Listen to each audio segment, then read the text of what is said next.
Iran మీద America, Israel ఉమ్మడిగా మొదలెట్టిన యుద్ధం, ఇరాన్ నుంచి వస్తున్న ప్రతిఘటన దాడులు, వాళ్ళ నిర్ణయాలు ప్రపంచాన్ని ఎంత అస్థిరతలోకి తీసుకుని వెళ్తున్నాయో రోజు చూస్తూనే ఉన్నాం. ఆ యుద్ధ ఫలితాలు, కష్టాలు, నష్టాలు ప్రపంచంలో మారుమూల గ్రామాల్లో ఉన్న వాళ్ళు కూడా వాటిని అనుభవించాల్సిన పరిస్థితి వచ్చింది. చివరకు ఇప్పుడు యుద్ధం ముగిసినా ఆ తరువాత కష్టాలు అనేటివి ప్రపంచ ప్రజలను చాలా కాలం పాటు వెంటాడబోతూ ఉన్నాయి. అలాంటి నిర్ణయమే తాజాగా ఇరాన్ తీసుకుంది. అది ప్రపంచంలో చాలా దేశాలకు పిడుగు లాంటి వార్తే. ఆశ్చర్యం,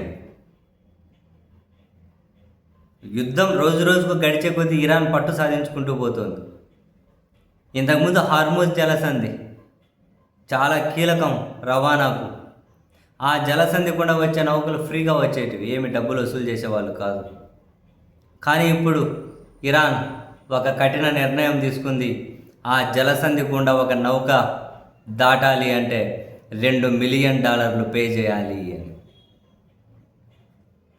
$2 మిలియన్ అంటే అటు ఇటు మన కరెన్సీలో 18.5 కోట్లు ఒక నౌక దాటాలి అంటే.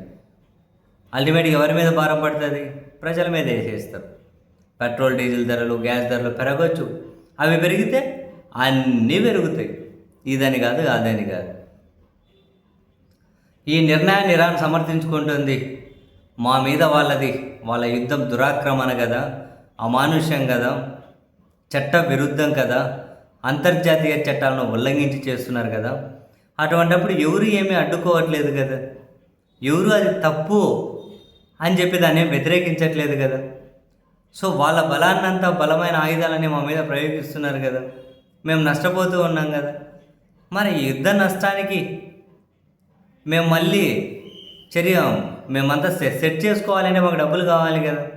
అందుకని చెప్పి హార్మోజ్ జలసంధి గుండా వెళ్ళే నౌకలకు $2 మిలియన్ వసూలు చేయబోతున్నాం, ఆల్రెడీ చేయడం మొదలెట్టేశామని చెప్పి ఇరాన్ విస్పష్టంగా ప్రకటించింది. 18.5 కోట్లు కట్టాలి ఒక నౌక దాటాలంటే. అంత జనాల మీదే పడుతుంది. ఇక్కడ నుంచి ఇంకా ఇరాన్ అడుక్కుంటూ ఉండాలి. అయ్యా మన ఇద్దరం అగ్రిమెంట్ చేసుకుందాం, మా దేశానికి అది ఎత్తే. అయ్యా మన ఇద్దరం ఇంకోటి చేసుకుందాం, మా దేశానికి అది ఎత్తే అని చెప్పి ఇంకా ఇరాన్తో ఫ్రెండ్షిప్ చేసుకుంటూ పోవాలేమో. వేరే ఆప్షన్ ఏముంది ఇంకా? ఇరాన్ చాలా సింపుల్. నిండా మునిగినోనికి చలేంటి? కోల్పోవడానికి ఇంకేమీ మిగిలినప్పుడు ఇంకేంటి? అందరూ అమెరికా వైపు వేలు చూపెట్టాలి, ట్రంప్ వైపు వేలు చూపెట్టాలి. వీళ్ళు పెద్ద తోపులు తుడుంకాని లెక్క నేరుగా వెళ్ళి ఒక దేశంలో చొరబడి వాళ్ళ దేశ అధ్యక్షుని భార్యను ఎత్తుకెళ్ళడం, లేదు ఇంకో దేశంలో చొరబడి నేరుగా వెళ్ళి వాళ్ళ దేశ సుప్రీమోను, మిగిలిన టాప్ కమాండర్లను, మంత్రులను చంపేయడం. వీళ్ళ ఇష్టరీతిని ప్రవర్తించుకుంటూ పోతూ అదిగో మొండోడు తగులుకున్నాడు అనుకో, ఇట్లుంటుంది. ఇప్పుడు ఇరాన్ మొండోడు తగులుకున్నాడు, ఎట్లుంటుంది? ప్రపంచం చూస్తుంది, చూడబోతుంది రాబోయే కాలంలో కూడా. ఒక నౌక మీద $2 మిలియన్ వసూలు చేస్తే ఎవడి మీద పడుతుంది? చమురు కంపెనీలు ఏమో బేర్ చేయవు కదా, నీ మీద నా మీద నెత్తిన పడదొబ్బుతాయి. ఇరాన్ క్లియర్ కట్గా చెబుతుంది, మా మీద దురాక్రమణను మీరు ఎందుకు అబ్జెక్ట్ చేయలేదు అంటుంది ప్రపంచాన్ని. మా దేశంలోకి వచ్చేసి ఇంత మరి దారుణం లేండి. 180 మంది చిన్నపిల్లలను చంపేస్తే, స్కూల్లో చదువుకున్న పిల్లల్ని, అప్పటికైనా ప్రపంచం ఏమైనా అబ్జెక్ట్ చేసిందా? ఎవరన్నా ఖండించిరా?